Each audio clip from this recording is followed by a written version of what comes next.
continent. This dominance of foreign banks further perpetuates dependence, foreign influence, and significant exposure to global volatility. Our very own His Excellency Professor Benedict Orama, President of the Afreximbank, has said that the US controls American banks, Europe controls European banks, China controls Chinese banks, Korea controls Korean banks, and that Africa must control African banks. Africa must control its capital if it's to pursue meaningful economic development. Another reality that we face across the African continent is that our continental regional financial institutions are not yet large enough to adequately address our development needs. By comparison to, say, China, the assets of China Exim Bank and the China Development Bank represent 23% of the country's 2020 GDP. Similarly, Korea Exim Bank and the Korean Development Bank jointly account for about 19% of the country's 2020 GDP. And in Brazil, the BNDES alone accounts for 9% of Brazil's GDP. In Africa, however, the 5 largest regional continental development banks, namely the AFDB, Afreximbank, TDB, AFC, and Africa 50, account for a paltry 3% of the continent's 2020 GDP. In the Caribbean Development Bank, with the total assets of $2.2 billion, is only 7% of the region's GDP. Excellencies, ladies and gentlemen, against this backdrop, we'd like to have this conversation with an objective to share perspectives on how best to use African capital to support continental development.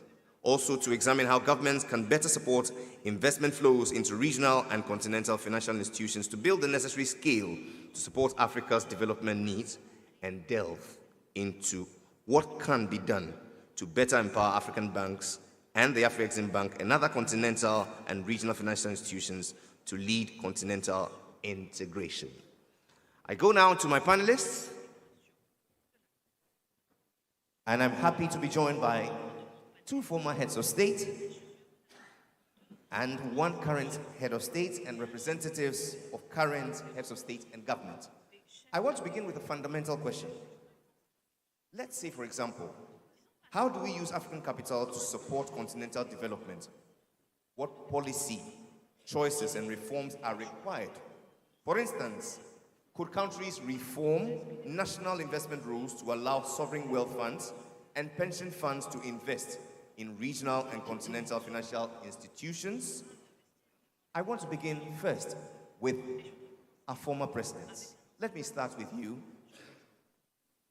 Your Excellency Mahamadou Sifo. What's your take on this issue? Bien, je vous remercie de me poser cette question. Mais avant d'y répondre, je voudrais rappeler que les institutions financières ont un double rôle. Le premier rôle, c'est bien sûr le transfert de l'épargne. Le deuxième rôle, c'est l'allocation, allouer les risques. Et il se trouve qu'aujourd'hui, puisqu'on a beaucoup parlé depuis ce matin de l'architecture financière internationale, il se trouve que certains acteurs de cette architecture financière internationale, notamment les agences de notation, amènent les investisseurs à surestimer les risques en Afrique. Le président Nana, tout à l'heure dans son discours, l'a dit, pour le cas particulier du Ghana, comment les agences de notation ont transformé une crise de trésorerie en une crise de solvabilité pour le Ghana. Et donc, nous avons là une injustice qui se fait. Nous avons des taux d'intérêt élevés pour des pays pauvres comme les nôtres, alors que l'on sait qu'au niveau des pays riches, les taux d'intérêt, il fut un temps même où ils étaient négatifs. C'est récemment que les taux d'intérêt sont devenus un peu positifs parce que les banques centrales ont mis en place des politiques monétaires de resserrement pour faire face à l'inflation. Donc, on a l'impression qu'on punit pratiquement les pauvres avec des taux d'intérêt extrêmement élevés. Ça, c'est inacceptable et cela a des conséquences pour nos pays par rapport à la possibilité qu'ils ont d'accéder au financement, par rapport à la viabilité de la dette, et ça a une incidence bien sûr sur notre croissance. Et c'est un mécanisme finalement qui transfère des richesses des pays pauvres vers les pays riches à travers les taux d'intérêt, à travers les frais financiers. Ça joue exactement le même rôle que l'échange inégal. Et c'est pour cela que nous devons mener ce combat de la même façon que nous le menons pour créer des chaînes de valeur, transformer nos matières premières, cesser d'être un réservoir, un simple réservoir de matières premières. Il faut sortir de ce pacte colonial. De la même façon, il faut qu'on se batte au niveau international pour réformer l'architecture financière internationale. Je pense que c'est un combat que nos chefs d'État vont porter et le président Nana, qui est au titre de l'Union africaine le champion des institutions financières internationales, il l'a dit, il y aura une réunion à Paris très prochainement qui discutera de cette question. C'est un combat qu'il faut mener. Mais cela ne suffit pas. De demander la réforme des institutions financières internationales, il faut qu'on renforce nos propres institutions financières. Il faut qu'on renforce Afreximbank, soutenir Orama dans tout ce qu'il fait, dans la mise en œuvre de la montée en puissance de Afreximbank. Il faut soutenir des banques comme la BAD, mais il faut également créer d'autres institutions financières panafricaines. Cela d'ailleurs est prévu par le traité d'Abuja. Rappelez-vous ce traité qui a été adopté en 1991, qui est entré en vigueur en 1994 et qui a prévu la création de la communauté économique africaine. Cette communauté économique africaine devrait être mise en œuvre en 6 étapes pendant une durée de plus 40 ans. C'était ce qui était prévu à l'époque. Et la 6e étape, et qui est la dernière, devrait être la création d'une communauté économique et monétaire africaine, avec donc une banque centrale africaine, avec une monnaie unique africaine. Et pour y arriver, il y a des institutions financières et monétaires qui sont prévues. Cela a été rappelé d'ailleurs tout à l'heure par le commissaire de l'Union africaine qui a parlé au nom du président de la Commission de l'Union africaine. Il était prévu qu'on mette en place l'Institut monétaire africain. Il était prévu également qu'on mette en place le Fonds monétaire africain. Il était prévu la mise en place d'une banque africaine d'investissement ainsi que d'une bourse panafricaine des valeurs. Toutes ces institutions, bien sûr, il y en a qui vont penser que c'est un rêve, c'est trop ambitieux, mais il faut qu'on ait de l'ambition. Et de toutes les façons, c'est des choses qui ont été décidées, qui ont été actées depuis les années 90. Il faut poursuivre leur mise en œuvre. Et j'ai noté dans l'intervention du commissaire que ce comité qui a été mis en place entre la Commission de l'Union africaine et l'Association des banques centrales africaines pour réfléchir justement sur la stratégie de mise en œuvre de ces décisions, ce comité est en train de travailler d'arrache-pied. Il faut encourager ce comité à travailler vite et à nous proposer une stratégie pour aller vers la mise en place de l'ensemble de ces institutions qui nous permettront de mobiliser les ressources, aussi bien internes qu'externes, afin de financer notre développement. Nous avons beaucoup d'ambition pour l'Afrique. Nous avons une vision, celle de l'agenda 2063. Nous avons des objectifs. La zone de libre-échange continentale africaine qui est en cours de mise en œuvre, dont on a beaucoup parlé aujourd'hui. Ensuite, il y a les autres projets phares de l'Union africaine qui doivent accompagner la mise en œuvre de la zone de libre-échange continentale africaine, sinon elle serait une coquille vide. Ces projets phares, quels sont-ils? Il y a le plan du développement des infrastructures en Afrique. On ne peut pas faire de développement dans aucun pays si on n'a pas d'infrastructures ferroviaires, si on n'a pas d'infrastructures énergétiques, si on n'a pas d'infrastructures routières, aéroportières, portières, etc. etc. Il faut financer tous ces projets-là. Il faut financer le projet du plan du développement industriel de l'Afrique. On a parlé beaucoup d'agriculture et de la souveraineté alimentaire de l'Afrique pendant cette depuis hier qu'on est dans cette Excellency, réunion. Respectfully, I would love to just intervene. Donc, If you could just, hold on, because you're getting to other interesting aspects of my discussion. Please, a round of applause for our father. He comes to this discussion with a lot of institutional memory. I'll come back to you shortly, but let me go to a man of faith. You touched on ambition and how we need to, be daring. Let me come to the president of Malawi. You are a current president in your country. Tell us, in the aspect of innovation, where we can you can reform national investment rules and allow things like, let's say, pension funds and sovereign wealth funds as investment vehicles. How does it practically work?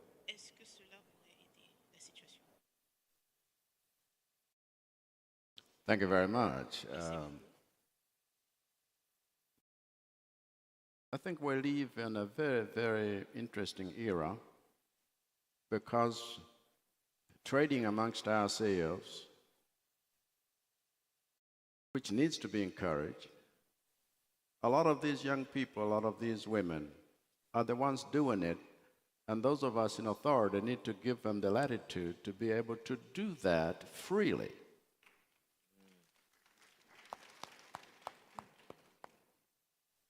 Much of the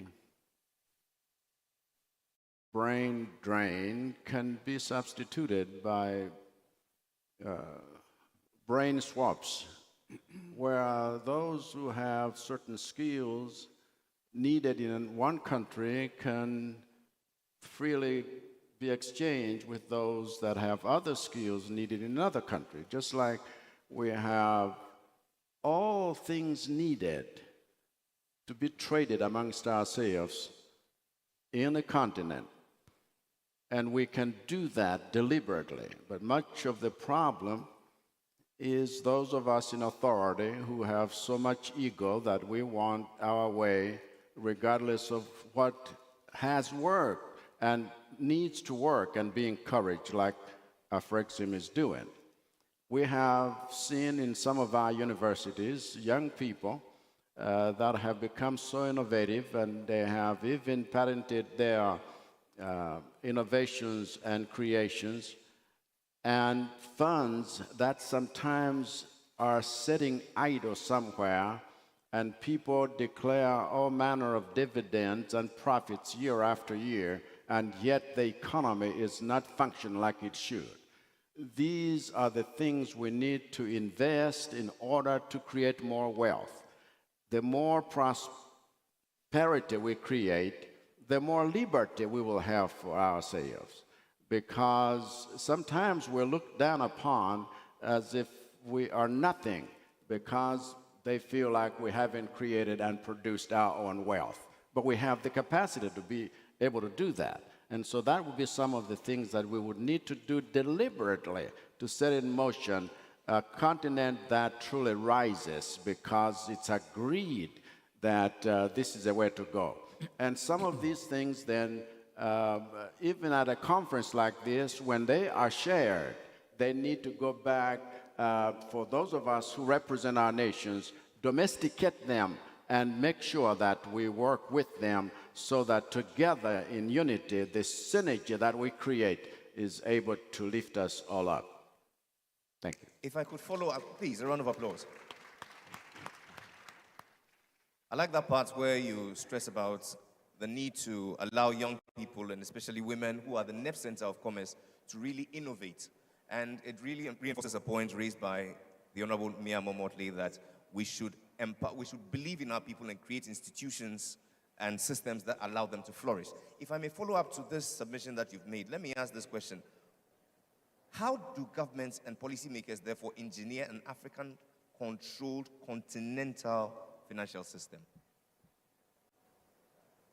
Let's do this when decisions are made at the level of the AU, or the OAU that used to be as a forerunner of it.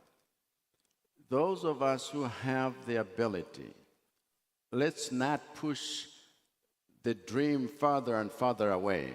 Let's draw it closer to us by deliberately implementing the things that we always agree about.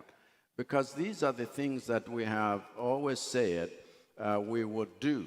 From Cape to Cairo, from Addis to Dakar or to Accra.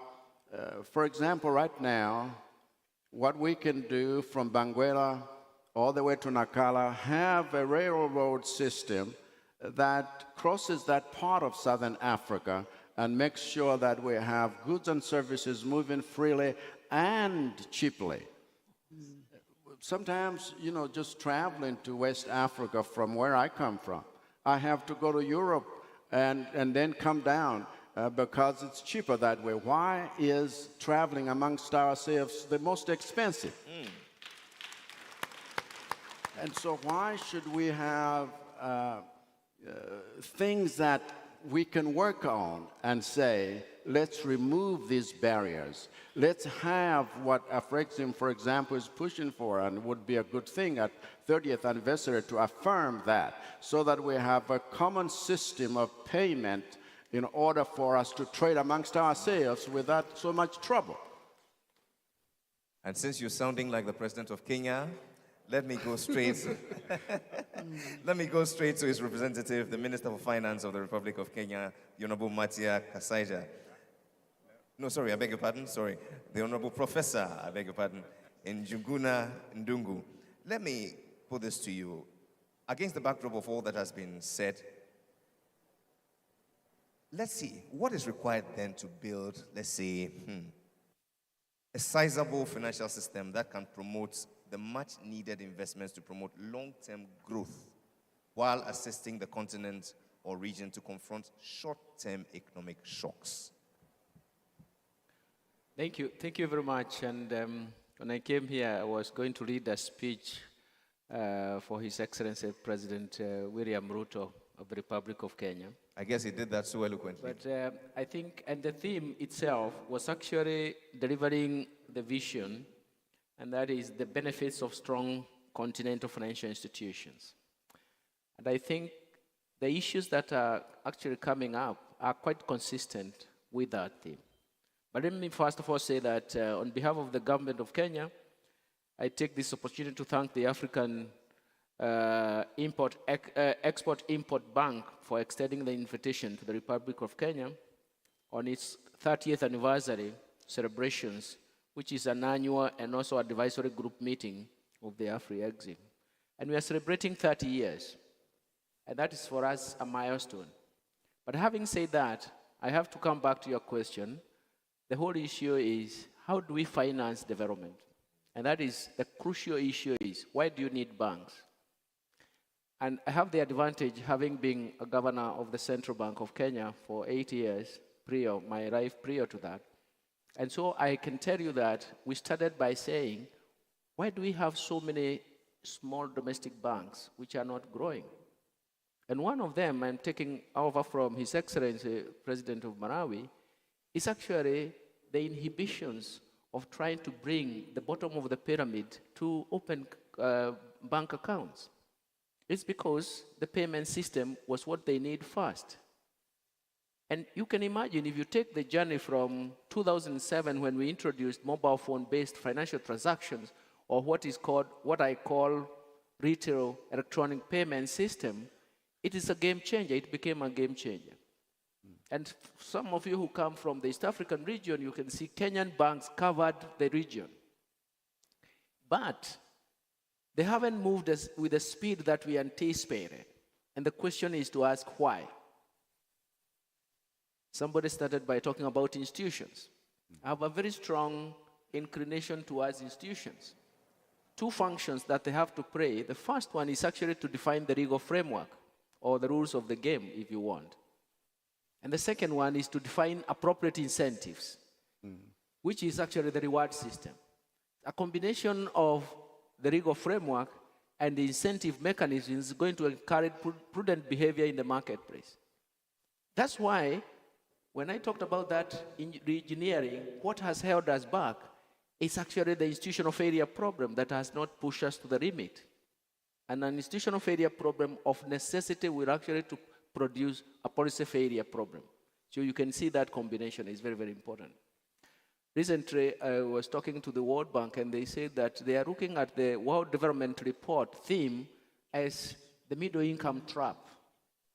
And when I talked about from 2007 in the payment system and the growing of banks, you recall we had the global financial crisis, and everybody started talking about too big to fail. Then we realized that we are in a problem here. So what has happened since then? Why is the growth not working?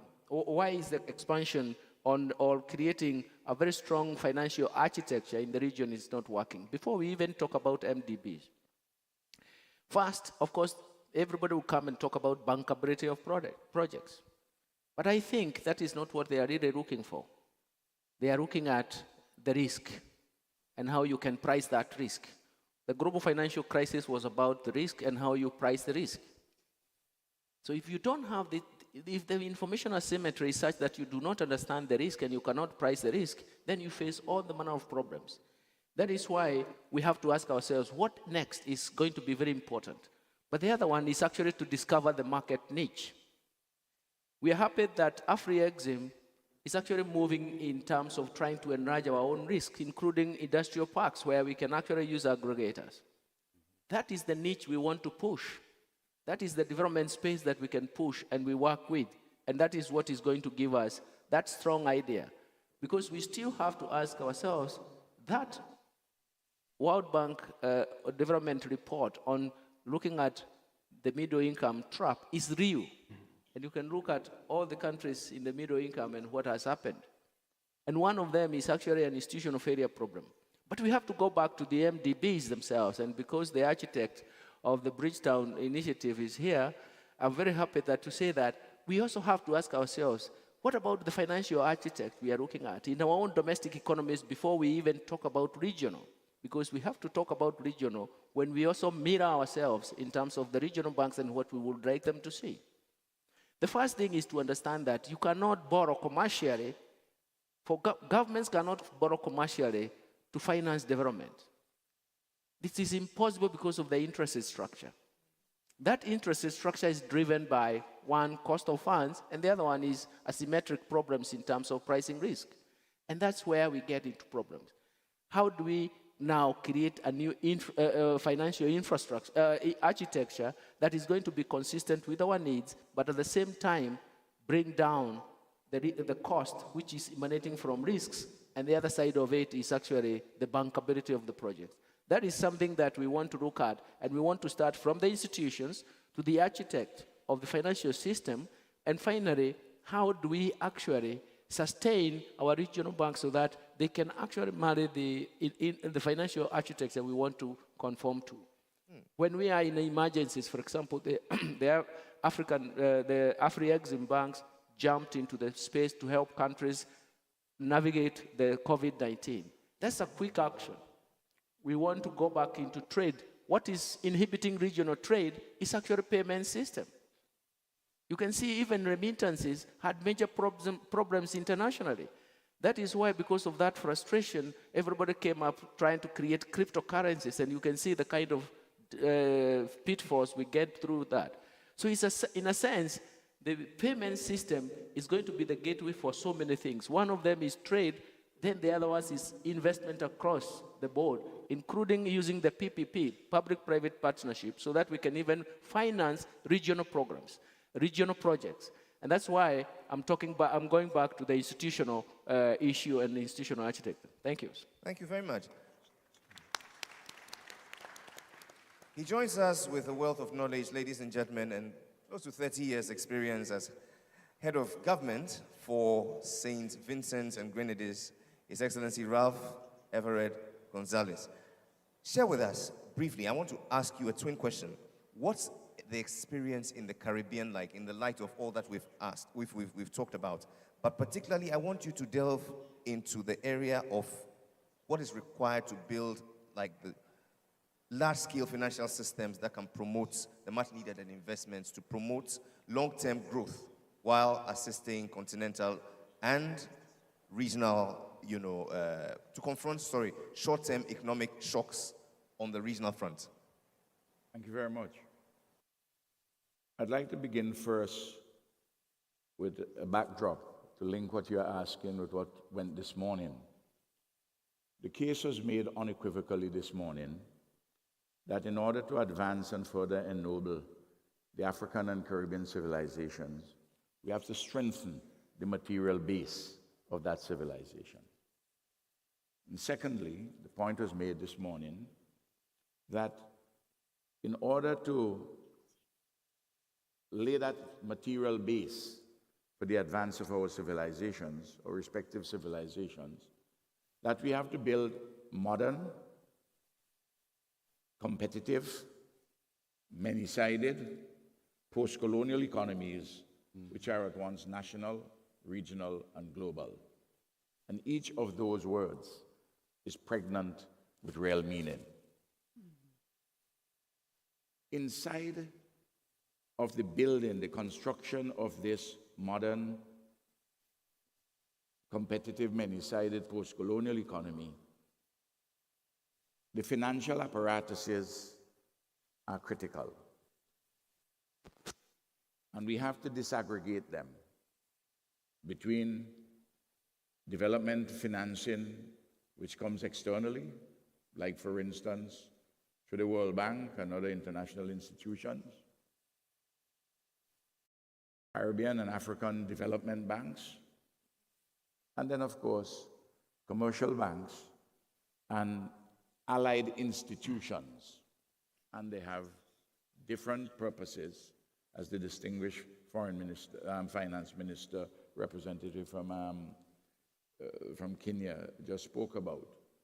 If we begin with the last aspect, the commercial banks, and since we are here with African Export-Import Bank,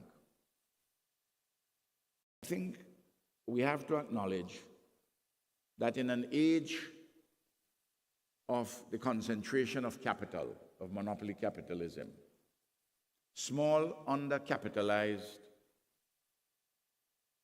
commercial banks are an anachronism.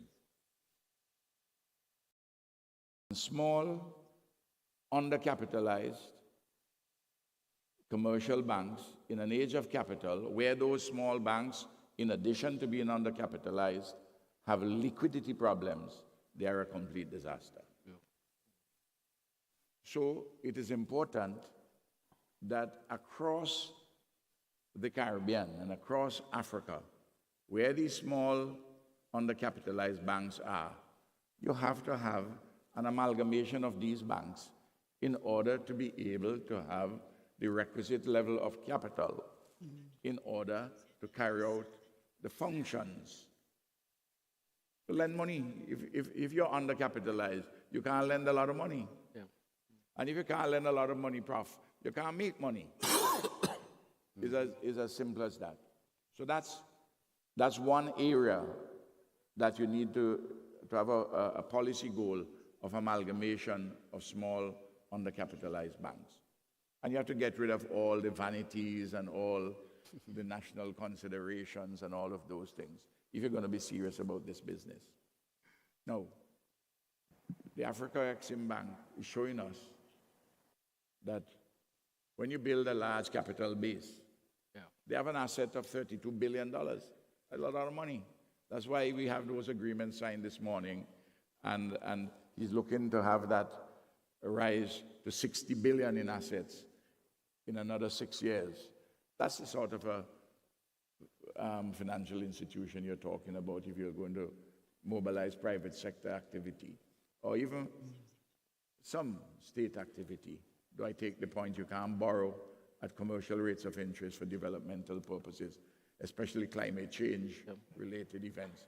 My brother, who had 500,000 persons, simply had to be removed from particular areas because of climate change issues.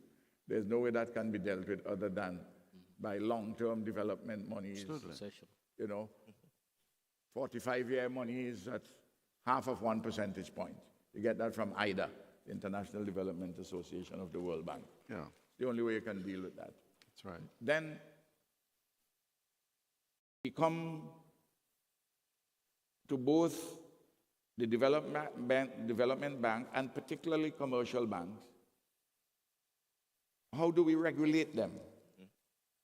The regulation is very important because people, when they put the money in a commercial bank, they want to know that it's not going to go belly up, that their savings are protected, which means you need to have proper central bank regulations. And it is very difficult to have very small countries with individual central banks. In the case of the Organization of Eastern Caribbean States, there are 6 independent countries in the Caribbean. We have a common currency union. We issue a currency. We have been operating this for over 30 years. I was on the Monetary Council for 17 years, for those 30 years. And our EC dollar, Eastern Caribbean dollar, remains stable against the US dollar. $2.70 Eastern Caribbean to $1 US. And through all the changing scenes of life, we have been able to manage this. And that is a great matter of importance. The stability of the financial system and proper regulation of the banking system. These are not ideas of either the left or the right. These are questions of arithmetic. And in fact, proper arithmetic defends the working people. It's improper arithmetic, which the big bankers, they rip off all the money, they don't go to jail, and the taxpayers have to take care of the mess that they leave. They take their bonuses and they run, as we have seen in several banking disasters in the developed world. Now we come to the other dimension, financing for development. And this is where the issues raised by Mia Motley and in the Bridgetown Initiative are so critical. All of we are talking about here, all of these things are connected to one another. Each of these various segments. So, regionalism is important. The regional integration movement, and of course the linkage in this case between Africa and the Caribbean. But I want to urge that in order to get the real oomph globally, I want to put something else on the table here today. And I want the professor to hear me on this. We are talking about the CARICOM and the Afreximbank. CARICOM is 20 million people. Very important area. A lot of money there. But the country is washed by the Caribbean Sea. Outside of CARICOM are important. Not only the islands, Cuba, Dominican Republic, but also in Central America and in South America washed by the Caribbean Sea. Venezuela, Colombia, Mexico, Panama, Costa Rica, Nicaragua, Guatemala, and of course, Brazil. Brazil is the largest country in Latin America. It has 220 million people, of which 110 are of African descent. It is the largest group in a state of persons who are Africans of African descent. Outside of Nigeria, Nigeria has 200 million. You have 110 million there. Ethiopia is a similar number. Egypt, I think, close to that, and so on and so forth. Now, if the linkage takes place with using CARICOM as the bridge to make the link with these other areas, you're talking about 1.4 billion people in Africa, plus 450 million people, which I've just described. That's 1.85 billion people. Professor, imagine Afreximbank is linking and playing a leading role in almost 1/4 of the 8 billion people in the world. Heavenly Father, that is something for your country. So, and once we do that, we have to set a framework for what I call, and we've proposed it, and it has been accepted both by CARICOM and the African Union, the ABCD Commission: Africa, Brazil, the Caribbean, and the diaspora of the Africa. That is to say, the diaspora including those in the United States and in Western Europe. And to have a permanent commission,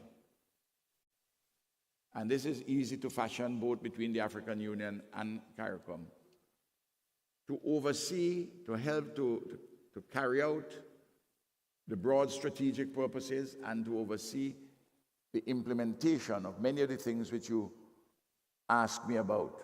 And there are a lot of details. Over my long years in government, I'm 22 years and counting. Oh, okay. I can supply them. But I think it's important at a gathering like this to have a strategic frame as to how we address the problems which affect the villages. Okay. But the villages cannot deal with the problems by themselves. They have to be dealt with nationally, globally, regionally, and globally within the kind of broad frame, broad strategic frame that I'm talking about. And I'm sorry if I take a little too long, but I had to answer your question in a Giving you a length of years in Thank you service, very I'll give much. it to you. Please, a round of applause. Okay.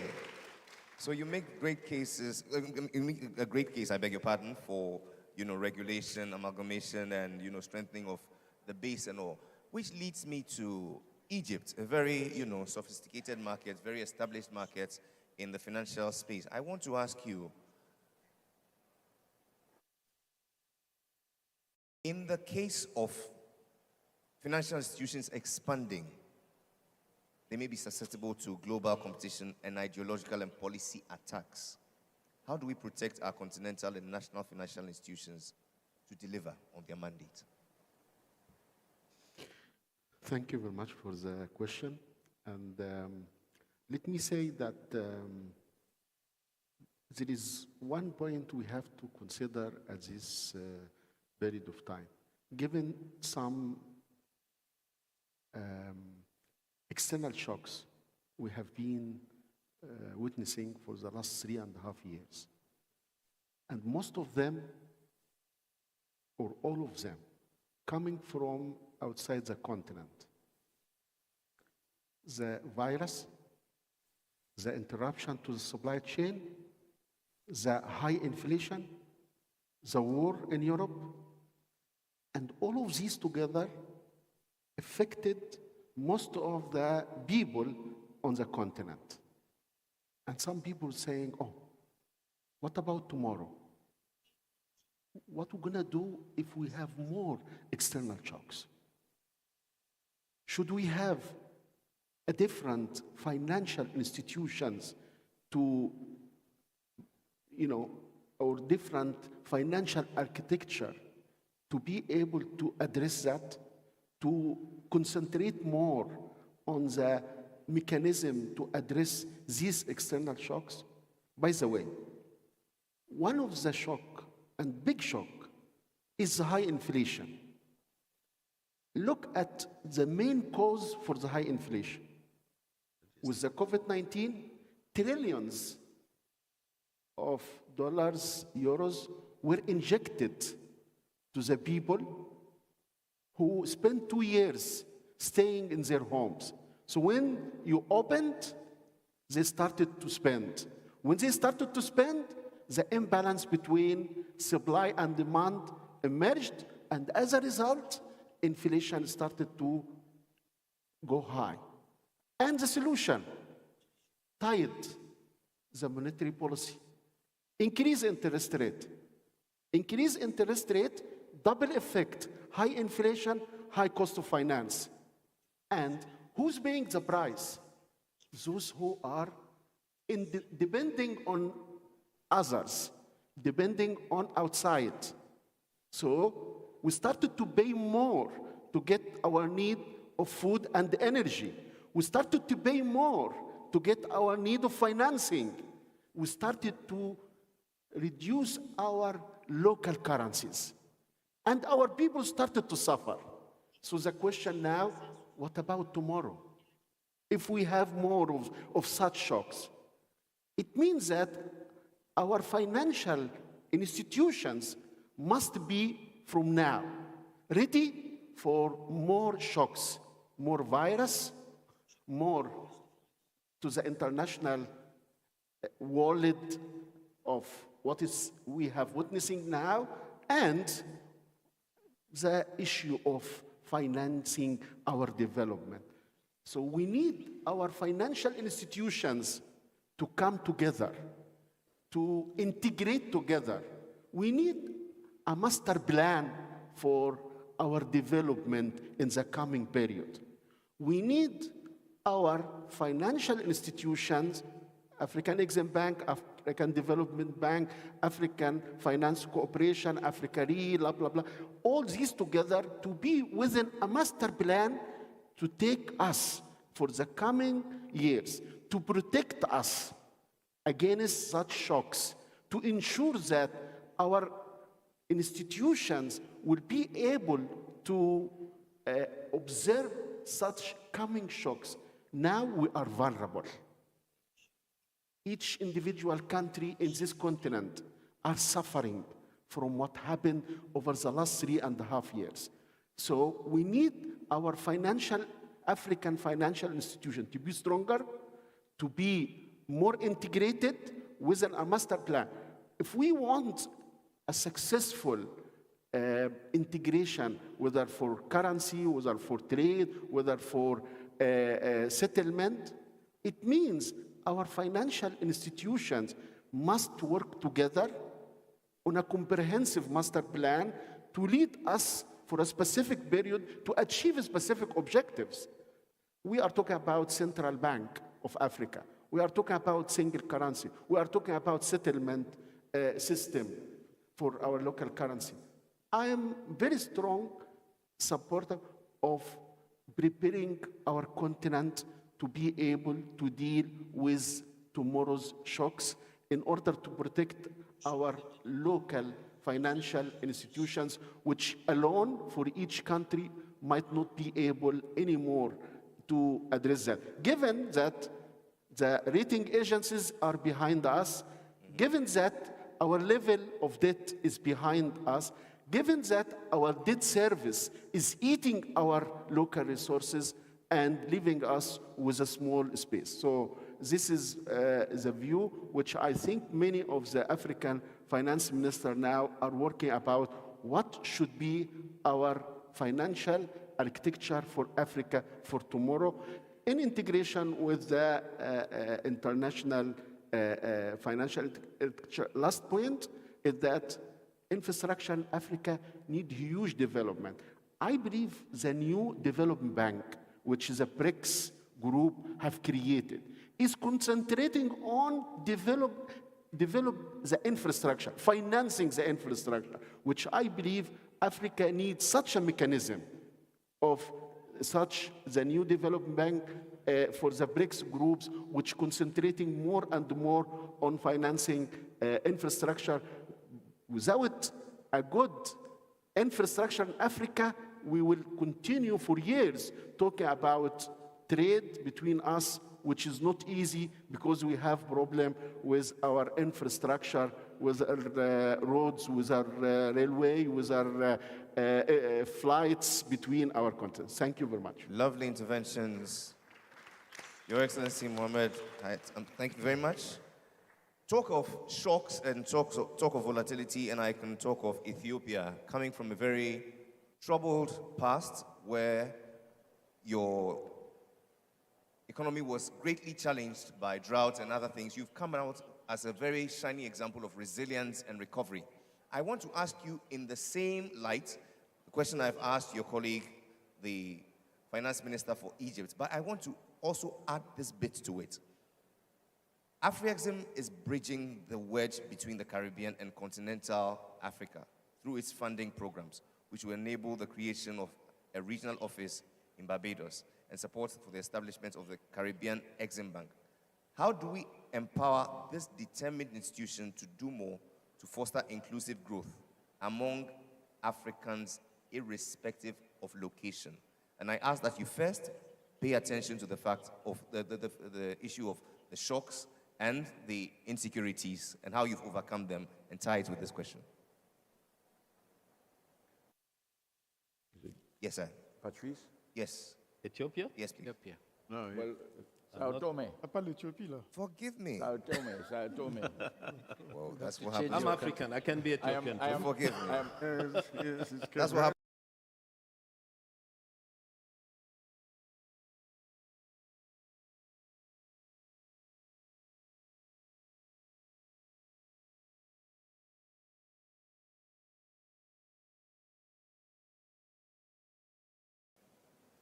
I wish to bring greetings from my president, who could not come to attend these very important meetings, but he wishes all very well, Dr. Orama. Now, let me first handle my subjects, which I thought I should mention. We all are talking about development of the African continent.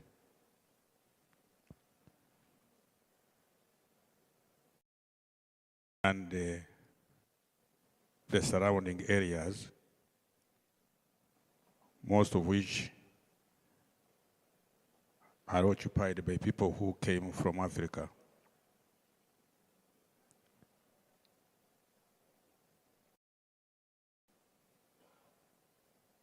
The issue that will make us strong, in my view, we should trade among ourselves, first and foremost.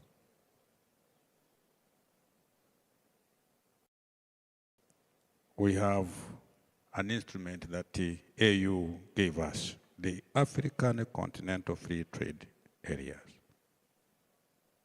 The question I raise, why do you go and buy or import some product which your neighbor is producing, maybe even at a cheaper price, when it supplies? How do we strengthen ourselves when we act in that manner? That's question number one. Okay. Question number two, I remember about 6 or 10 months we were here talking about the Pan-African payment and settlement system. Again, I brought his presence, my presence comment, and the comment was, when are we to have a payment system that will not, and somebody I think yesterday very nicely talked about this, or this morning, why should I pay Kenya in dollars? We are neighbors. Or Tanzania, or Malawi, or Rwanda, or DRC Congo. Why don't we look for a system that I do not have? Remember, I don't know whether you are the one officiating that time. Sure. Why should I now demand dollars from Kenya when I export and vis-a-vis? Why? I would like that this meeting helps me to answer that question. Why? And when we left, we were all upbeat that we are going to find a Pan-African payment settlement system that doesn't require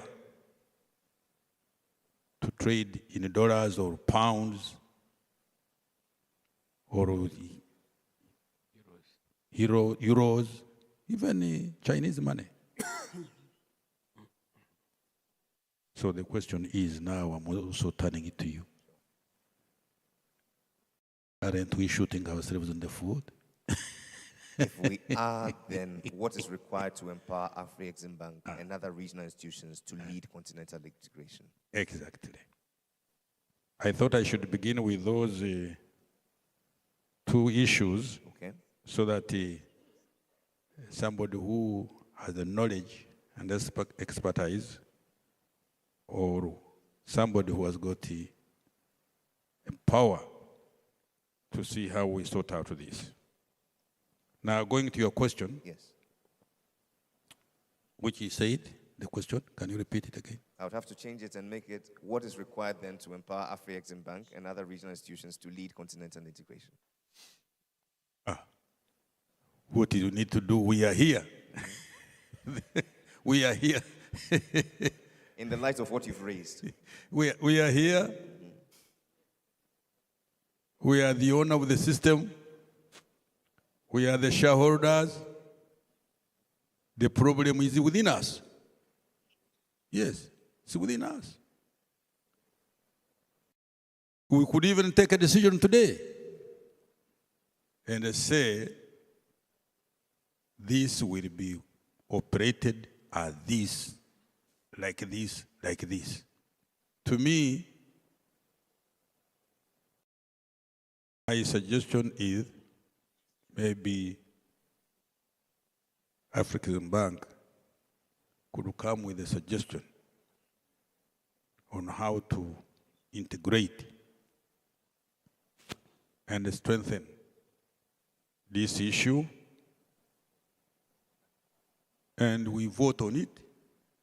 We don't have even to go, we don't have to come for a meeting. We can vote by proxy, so that the issue is settled and we move forward. But the bottom line, we must trade with each other. We must recognize that when you need a product, don't look outside Africa first and foremost. You only may look outside Africa when either the quality which you want, you don't have, it's not within Africa, or the price. But the price is always negotiable. So I thought that is my view. Okay. And really I pray on these two things, the trading among ourselves and the payment system. I made a very clear case last time when we were here, as I told you, I am waiting for the answer. When do we get this payment system that enables us to trade among ourselves without looking for dollars or for pounds or whatever you are dealing in it. So I thought I can end here. Thank you very much. Let me go to Sao Tome and Principe. The Prime Minister joins us. Patrice Trovoada, let me ask you of this ambition by Afreximbank to bridge the wedge between the Caribbean and continental Africa. How do we empower this determined institution to do more to foster inclusive growth among Africans, irrespective of location? Thank you. In my country, we speak Portuguese. Obrigado. Obrigado. But look, it's about to express exactly what I want to say. I'm more fluent in French, but Portuguese, French, Spanish. Most important is I'm speaking with my heart. So in French, aujourd'hui, ici, je n'ai pas eu l'impression qu'on est en train de débattre la finance. On est en train de débattre beaucoup plus que la finance. Nous avons eu beaucoup d'interventions sur un panafricanisme politique, mais parce que nous avons avec nous nos sœurs et nos frères des Caraïbes, il ne s'agit pas seulement de l'Afrique. Il s'agit d'un complexe historico-géographique qui nous amène à être ici ensemble et à chercher à trouver des solutions ensemble. Le monde a changé depuis 3 ans à peu près. Les discours politiques